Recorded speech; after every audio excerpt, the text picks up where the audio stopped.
മഹാലക്ഷ്മി സീരിയലിൻ്റെ പുതിയൊരു എപ്പിസോഡിലോട്ട് എല്ലാവർക്കും സ്വാഗതം. അങ്ങനെ കരുണയാണെങ്കിൽ കമലേശ്വരത്തു നിന്നും കരുണാലയത്തിലെത്തുകയാണ്. കരുണയെ കാണുന്നതും പ്രതാപനാണെങ്കിൽ എന്തു പറ്റി മോളെ എന്ന് ചോദിക്കുമ്പോൾ എന്തു പറ്റിയെന്നോ ഒരു രാജകുമാരിയെ പോലെ എന്നെ വാഴിക്കാനായിട്ട് അങ്ങോട്ട് വിട്ടിട്ട് അവിടുത്തെ വീട്ടുപണികളും വീടെല്ലാം വൃത്തിയാക്കലാണ് ഇപ്പോൾ എൻ്റെ ജോലി, ഞാൻ മടുത്തു വെച്ചാൽ എന്നെല്ലാം പറയുമ്പോഴേക്കും മുത്തശ്ശി പറയുന്നുണ്ട്, നിനക്കിപ്പോൾ സമാധാനമായില്ലേ മോഹിനി എന്ന് ചോദിച്ചുകൊണ്ട് മോഹിനിയുടെ നേരെ ചാടിക്കടിക്കുന്ന മുത്തശ്ശിയോട് മോഹിനി പറയുന്നുണ്ട്, എനിക്കിപ്പോൾ സന്തോഷവുമില്ല ദുഃഖവുമില്ല എന്ന് മോഹിനി പറയുന്നത് കേട്ട് മുത്തശ്ശിക്കാണെങ്കിൽ ആകെ ദേഷ്യം വരുന്നുണ്ട്. നീ ഒന്ന് മിണ്ടാതിരിക്കടി എന്നെല്ലാം പറഞ്ഞുകൊണ്ട് മോഹിനിയെ ചീത്ത വിളിക്കുന്നു. അപ്പോഴേക്കും പ്രതാപം പറയുന്നുണ്ട്, നിൻ്റെ മോളെ കമലേശ്വരത്തോട്ട് കെട്ടിച്ചയച്ചാൽ ഞാനല്ലേ, ആ നന്ദിയെങ്കിലും നീ എന്നോട് കാണിക്കുന്നല്ലേ മോഹിനിയോട് പറയുമ്പോൾ മോഹിനി പറയുന്നുണ്ട്, എൻ്റെ മോളെ അങ്ങോട്ട് വിട്ടത് ജീവിക്കാൻ വേണ്ടിയല്ലല്ലോ, നിങ്ങളുടെ മോള് പോയത് ജീവിക്കാനായിട്ടും എൻ്റെ മോളാണെങ്കിൽ കണ്ണൻ്റെ കാര്യങ്ങളെല്ലാം തന്നെ നോക്കാനായിട്ടല്ലേ അങ്ങോട്ട് പോയത്.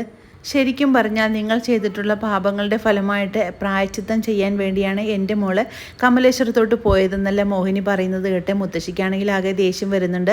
നീ ഒന്നും പറയേണ്ടടി മോഹിനി എന്നെല്ലാം പറഞ്ഞുകൊണ്ട് മുത്തശ്ശി ദേഷ്യപ്പെടുമ്പോഴേക്കും പ്രതാപം പറയുന്നുണ്ട്, നീ എത്രയും പെട്ടെന്ന് ലക്ഷ്മിയെ വിളിച്ച് പറയും മോളെ കൊണ്ട് ഇങ്ങനെ ജോലിയൊന്നും ചെയ്യിപ്പിക്കലേ എന്ന് പറയുമ്പോൾ നീ പറഞ്ഞാൽ കേൾക്കുമെന്നെല്ലാം പറയുന്നത് കേട്ട് മോഹിനി പറയുന്നുണ്ട്, ഇനി ആര് പറഞ്ഞാലും അതൊന്നും ആരും കേൾക്കാൻ പോകുന്നില്ല. കണ്ണൻ പോലും സ്വന്തം കുഞ്ഞാണ് വയറ്റിൽ കിടക്കുന്നത് അറിയാതെ ലക്ഷ്മിയെ പോലും മാറ്റി നിർത്തിയ സമയത്ത് ഇതൊന്നും ആരും പറഞ്ഞാൽ ഇനി കേൾക്കില്ല എന്നെല്ലാം മോഹിനി പറയുകയാണ്. പിന്നീട് മുത്തശ്ശിയാണെങ്കിൽ കരുണയോടായിട്ട് ചോദിക്കുന്നുണ്ട്, ഉണ്ണിയും ദുർഗയും ഒന്നും മോളി ജോലി ചെയ്യുന്നൊന്നും കണ്ടില്ലേ എന്ന് ചോദിക്കുമ്പോൾ അവരെല്ലാവരും എന്നോടും അടുക്കളയിൽ കയറണ്ട എന്നാണ് പറഞ്ഞത്. പക്ഷേ എനിക്ക് പറയാൻ പറ്റുമോ, എൻ്റെ അച്ഛനാണ് ഉണ്ണിയേട്ടൻ്റെ അച്ഛനെ കൊന്നതെന്ന്, അതുകൊണ്ട് ഞാൻ ആകെ പെട്ടുപോയിരിക്കുകയാണെന്നെല്ലാം പറയുന്നത് കേട്ട് മുത്തശ്ശിക്കാണെങ്കിൽ ആകെ സങ്കടം വരികയാണ്. പിന്നീട് കരുണയെ കമലേശ്വരത്ത് കാണാതെയാകുമ്പോഴേക്കും നമ്മുടെ മഹിയാണെങ്കിൽ കരുണയെ വിളിക്കുന്നു. മഹിയുടെ കോള് വരുന്നതും കരുണയാണെങ്കിൽ ആകെ ഞെട്ടി വിറച്ചുകൊണ്ട് തന്നെ ഫോൺ അറ്റൻഡ് ചെയ്യുകയാണ്. എന്നിട്ടും കരുണയോട് പറയുന്നുണ്ട്, നീ ആരോട് ചോദിച്ചിട്ടാണ് അങ്ങോട്ട് പോയത്, ജോലി ചെയ്യാതെ വീട്ടിൽ സുഖിച്ചിരിക്കാമെന്നൊന്നും നീ വിചാരിക്കേണ്ട, അങ്ങനെയാണെങ്കിൽ എത്രയും പെട്ടെന്ന് നിൻ്റെ വീട്ടിൽ പോലീസ് വരികയും അവിടെ നിന്ന് നിൻ്റെ അച്ഛനെ അറസ്റ്റ് ചെയ്ത് കൊണ്ടുപോകുന്നത് നിനക്ക് നേരിൽ കാണാമെന്നെല്ലാം പറയുന്നത് കേട്ട് കരുണയാണെങ്കിൽ ആകെ ഞെട്ടി വിറയ്ക്കുന്നു. ഒന്നും പറയണ്ട, ഞാനിപ്പോൾ തന്നെ അങ്ങോട്ട് വന്നേക്കാം എന്ന് പറഞ്ഞുകൊണ്ട് ഫോൺ കട്ട് ചെയ്യുകയാണ്.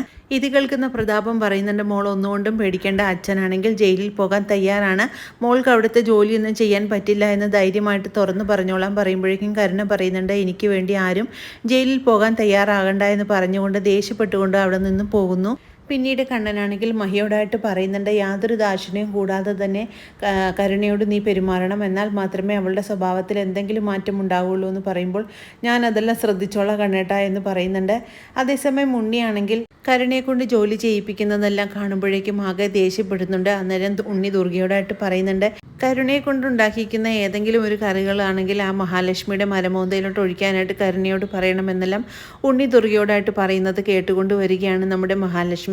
അതിനെ അവൾക്ക് പറ്റില്ല എന്നെല്ലാം മഹാലക്ഷ്മി പറഞ്ഞുകൊണ്ട് വരുന്നുണ്ട്. അവൾക്ക് മാത്രമല്ല നിൻ്റെ ഈ അമ്മയ്ക്ക് പോലും അതിന് സാധിക്കില്ല എന്നെല്ലാം മഹാലക്ഷ്മി പറയുന്നത് കേട്ട് ആകെ ഒന്ന് ഞെട്ടിപ്പോവുകയാണ് ദുർഗയും ഉണ്ണിയും.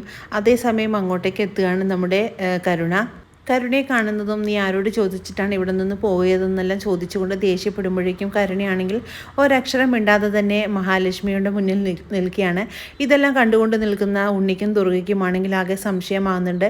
അങ്ങനെ മഹാലക്ഷ്മി വിളിക്കുന്നതിൻ്റെ പിറകെ തന്നെ കരുണ പോകുന്നത് കണ്ട് ഉണ്ണി ദുർഗയോട് പറയുന്നുണ്ട്, തക്കതായ കാരണമില്ലാതെ അവളുടെ മുന്നിൽ ഇവളിങ്ങനെ ഓശാനിച്ച് നിൽക്കില്ല എന്നെല്ലാം ഉണ്ണി പറയുകയാണ്. പിന്നീട് കരുണമോളാണെങ്കിൽ അവിടെ കിടന്ന് കഷ്ടപ്പെടുന്ന കാര്യമെല്ലാം വാമദേവനോടായിട്ട് പ്രതാപം പറയുന്നുണ്ട്, എനിക്കിങ്ങനെയൊന്നും എൻ്റെ മകളെ അവളെ കിടന്ന് കഷ്ടപ്പെടുത്തുന്നത് കണ്ട് നിൽക്കാൻ വയ്യ, അതുകൊണ്ട് എന്തെങ്കിലും ഇതിനൊരു ഉടനെ തന്നെ ഒരു തീരുമാനമെടുക്കണം. എന്തായാലും ഞാൻ ജയിലിൽ പോകാനായിട്ട് തീരുമാനിച്ചു, ഇനി എന്തെങ്കിലും അവനെ ചെയ്തു കൊണ്ടിട്ട് ജയിലിൽ പോകാനായിട്ട് ഞാൻ ഉറച്ച തീരുമാനമെടുത്തിരിക്കുകയാണെന്നെല്ലാം പറയുന്നുണ്ട്. അതേസമയം വാമദേവൻ ചോദിക്കുന്നുണ്ട്, നീ എന്താണ് തീരുമാനിച്ചിരിക്കുന്നതെന്ന്, അതൊന്നും എനിക്ക് നിങ്ങളോട് പറയേണ്ട കാര്യമില്ല, അതൊക്കെ ഞാൻ തീരുമാനിച്ചിട്ടുണ്ടെന്നെല്ലാം പ്രതാപം പറയുകയാണ്. പിന്നീട് അതിരാവിലെ തന്നെ എഴുന്നേറ്റ് ജോലി ചെയ്യുന്ന കരുണയോടായിട്ടും മഹി പറയുന്നുണ്ട്, എന്താണെങ്കിലും ഇന്ന് രാവിലത്തെ ബ്രേക്ക്ഫാസ്റ്റ് എല്ലാം ഉണ്ടാക്കാനായിട്ട് ഞാൻ തന്ന ലിസ്റ്റ് നോക്കി എല്ലാം നീ പാകപ്പെടുത്തണമെന്നെല്ലാം പറയുമ്പോഴേക്കും കരുണയ്ക്കാണെങ്കിൽ ആകെ ഞെട്ടലുണ്ടാകുകയാണ്. കരുണ പറയുകയാണ്, എൻ്റെ കൂടെ നീയും കൂടെ അടുക്കളയിൽ കയറിയാൽ എനിക്ക് അത്രയും ആശ്വാസമായിരുന്നു എന്ന് പറയുമ്പോഴേക്കും ഞാൻ ഒരിക്കലും നിൻ്റെ കൂടെ ഇനി അടുക്കളയിൽ കയറാൻ തീരുമാനിച്ചിട്ടില്ല, ആ ഉണ്ണി വെറുതെ ഒരു ജോലിയും വേലയും ഒന്നും ഇല്ലാതിരിക്കുകയല്ലേ, അവനെ വിളിച്ച് നിനക്ക് സഹായത്തിനായിട്ട് കൂട്ടു നിർത്താനായിട്ട് പറയുന്നുണ്ട്. വാമദേവനെ വിളിച്ച കാര്യങ്ങളെല്ലാം തന്നെ പറയുകയാണ് കരുണ. ഞാനാണെങ്കിൽ മടുത്തു, എന്നെക്കൊണ്ട് ഇവിടെ ജോലി ചെയ്യിപ്പിച്ച് ആകെ ഒരു വല്ലാത്ത അവസ്ഥയിലായിരിക്കുകയാണ് ഞാനെന്നെല്ലാം കരുണയാണെങ്കിൽ വാമദേവനോട് പറയുമ്പോൾ വാമദേവൻ പറയുന്നുണ്ട്, എന്ത് ചെയ്യാനാണ് മോളെ, മോളുടെ അവസ്ഥ ഓർത്തിട്ട് എനിക്ക് വല്ലാത്ത ദുഃഖമുണ്ട്, പക്ഷേ സഹിക്കല്ലാതെ നമ്മളെ കൊണ്ട് വേറെ ഒന്നും ചെയ്യാൻ പറ്റില്ല എന്ന് പറയുമ്പോൾ കരുണ പറയുന്നുണ്ട്, ഇതിൻ്റെ എല്ലാം കാരണക്കാരൻ അമ്മാവൻ തന്നെയാണ്. സഹി കെട്ട് നിവൃത്തിയില്ലാതെ വന്നാൽ അമ്മാവനാണ് കൊട്ടേഷൻ കൊടുത്തിട്ടുള്ളതെന്നുള്ള കാര്യം ഞാൻ ഇവിടെ തുറന്നു പറയും. അങ്ങനെ അമ്മാവൻ മാത്രം അങ്ങനെ സൂഹിക്കണ്ടായെന്ന് പറഞ്ഞുകൊണ്ട് കരുണ ഫോൺ കട്ട് ചെയ്യുന്നു. പിന്നീട് കരുണയ്ക്ക് വേണ്ടി വക്കാലത്ത് പറയാനായിട്ട് മഹാലക്ഷ്മിയുടെ അടുത്ത് ചെല്ലുന്നുണ്ട് വാമദേവൻ. എന്നിട്ട് പറയുന്നുണ്ട്, മോളെ നിൻ്റെ അനിയത്തിയല്ലേ കരുണ, അവളെ ഇങ്ങനെ ദ്രോഹിക്കണോ, അവളുടെ അച്ഛൻ ചെയ്ത തെറ്റിന് അവളെ എന്തിനാണ് ശിക്ഷിക്കുന്നതെന്നെല്ലാം ചോദിക്കുമ്പോഴേക്കും അവൾ ആ വീട്ടിൽ കിടന്ന് കഷ്ടപ്പെടുന്നത് അവളുടെ അച്ഛൻ നേരിട്ട് കാണണം, എന്നാൽ മാത്രമേ അയാൾക്ക് കുറച്ചെങ്കിലും ശിക്ഷയായിട്ട് അത് അനുഭവിക്കാൻ പറ്റുള്ളൂ എന്നെല്ലാം മഹാലക്ഷ്മി പറയുന്നത് കേട്ട് വാമദേവൻ പറയുന്നുണ്ട്, എന്താണെങ്കിലും മോൾ ഇങ്ങനെയൊന്നും ചെയ്യരുത്, ഇത് കരുണ ഇങ്ങനെ ദ്രോഹിക്കരുതെന്നെല്ലാം പറയുമ്പോഴേക്കും അതൊന്നും പറഞ്ഞിട്ട് കാര്യമില്ല, ഇതൊക്കെ കണ്ണേട്ടൻ്റെ തീരുമാനമാണ്, അത്രയെങ്കിലും ചെയ്തില്ലെങ്കിൽ കണ്ണേട്ടൻ്റെ അച്ഛനോട് ചെയ്യുന്ന ക്രൂരതയായിട്ട് കണ്ണേട്ടന് തോന്നുമെന്നെല്ലാം പറയുന്നു. പിന്നീട് കണ്ണനെയും മഹാലക്ഷ്മിയും ഒരു പാഠം പഠിപ്പിക്കാനായിട്ടും കണ്ണൻ നടക്കുന്നുണ്ടോ ഇല്ലേ എന്നൊക്കെ അറിയാനായിട്ട് സ്വാമിജിയുടെ വേഷം കെട്ടി വരികയാണ് പ്രതാപൻ. അങ്ങനെ പ്രതാപൻ ആണെങ്കിൽ കണ്ണൻ്റെ വീടിൻ്റെ അടുത്ത് നിന്ന് തന്നെ വണ്ടി പാർക്ക് ചെയ്ത് കണ്ണൻ്റെ വീട്ടിലോട്ട് പോകാൻ ഒരുങ്ങുകയാണ്. അങ്ങനെ വളരെ ത്രില്ലിംഗ് ആയിട്ടുള്ളൊരു എപ്പിസോഡുകളാണ് ഇനി വരാനിരിക്കുന്നത്. ഈ റിവ്യൂ ഇഷ്ടമാകുകയാണെങ്കിൽ ലൈക്കും ഷെയറും സബ്സ്ക്രൈബും ചെയ്ത് സപ്പോർട്ട് ചെയ്യണേ. പുതിയൊരു എപ്പിസോഡിനായിട്ട് നമുക്ക് കാത്തിരിക്കാം.